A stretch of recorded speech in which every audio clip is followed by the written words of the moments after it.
एक ऐसा घर जहाँ टीवी ब्रीदिंग मशीन की तरह है। सब बीमार हैं, किसी को अल्कोहल, किसी को सिगरेट और किसी को खामोशी। इस घर में वक्त रुका हुआ है पर दिमाग की दीवारों पर सपने किसी पुरानी फिल्म की तरह चल रहे हैं। एक लड़की 10 बजे अंधेरे में बैठी है। उसके अंधेरे अंदर एक डांसर है, एक्ट्रेस है, एक एडिटर है, पर बाहर सिर्फ एक बेटी है जिसे बहू बनने की ट्रेनिंग दी जा रही है। वो लड़की जिसे बचपन में प्यार तूने क्या किया अट्रैक्शन तो सिखाया, पर ये नहीं सिखाया कि उस अट्रैक्शन का बोझ स्टडी और मेंटल हेल्थ पर कैसे पड़ेगा। जब वो किचन में बर्तन साफ कर रही है, उसके हाथ पानी में होते हैं पर दिमाग लाइट्स, कैमरा और एक्शन में चल रहा होता है। वो अपनी एज की लड़कियों को टीवी पर देखती है। वो बेबस नहीं है, वो ऑडिशंस दे रही हैं। वो कास्टिंग हाउस का खतरा उठाकर भी जीती हुई लगती हैं। उसे गुस्सा आता है, गुस्सा उन मामों पर जो स्ट्रेस में सिगरेट भी पी रहे हैं, और गुस्सा उन पेरेंट्स पर जो टीवी में डांस तो पसंद करते हैं पर बेटी के पैरों में घुंघरू देखकर चिल्ला उठते हैं।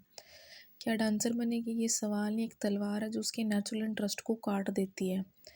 वो लड़की अब समझ गया कि कनेक्शन ही सब कुछ है। घर वाले टीवी से कनेक्टेड हैं जिंदा रहने के लिए, और वो अपने डर से वो अपने मामों के लिए रास्ता बनाने की कोशिश करती है। एस्ट्रोलॉजी की एडिटिंग, कुकिंग का पैशन, वो उन्हें विज़न दे रही है, पर उसके अपने विज़न का क्या?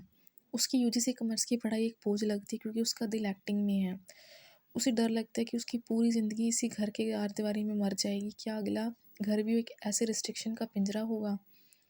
वो रोती है पर अब रोना बेचारगी का नहीं, वो एक रोना एक स्क्रिप्ट का पहला अक्षर है। वो समझ गई है कि अगर बाहर निकालने का रास्ता नहीं मिल रहा तो वो राइटिंग और एडिटिंग को अपना हथियार बनाएगी और अपनी वीकनेस को अपनी स्ट्रेंथ बनाएगी। वो ब्लॉगिंग करेगी भले ही लोग कहें कि ये क्या कर रही है, क्योंकि वो जानती है जो दर्द वो सह रही है वही दर्द एक दिन सबसे बड़ा स्टोरी टेलर बनेगा। The signal in the smoke. शहर की बत्तियां दूर से चमकती हैं पर इस घर की रोशनी सिर्फ टीवी की स्क्रीन से आती है। यहाँ 10 बजे का मतलब सोना नहीं बल्कि उन सपनों का जागना है जो दिन भर बर्तन मांजने और कपड़े धोने की आवाज़ में दबे रहते हैं। वो लड़की किचन में खड़ी है, हाथ पानी में है पर दिमाग में एक ऑडिटोरियम की लाइट्स चमक रही हैं।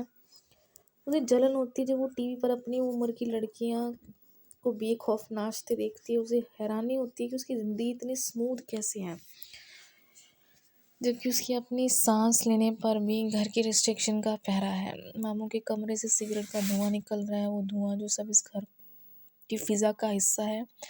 एक मामू सिगरेट में अपना स्ट्रेस जला रहे हैं, दूसरे अल्कोहल में अपनी तकलीफ डुबो रहे हैं।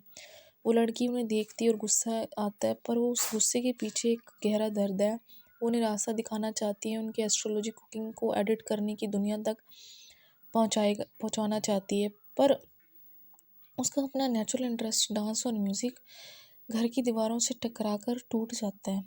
डांसर बनेगी ये ताना उसके कानों में हमेशा रहता है, इसीलिए उसने कॉमर्स चुन लिया ताकि वो बहू के रोल में फिट हो सके, जो सबकी उम्मीद है। पर हर रात जब घर वाले टीवी को अपनी ऑक्सीजन बनाकर बैठे हैं, वो लड़की समझ जाती है कि वो इस लूप में फंसी हुई है। वो रोती है इसलिए नहीं कि वो कमज़ोर है, बल्कि इसलिए क्योंकि उसके अंदर का एक आर्टिस्ट एक स्टैटिक लाइफ में घुट रहा है।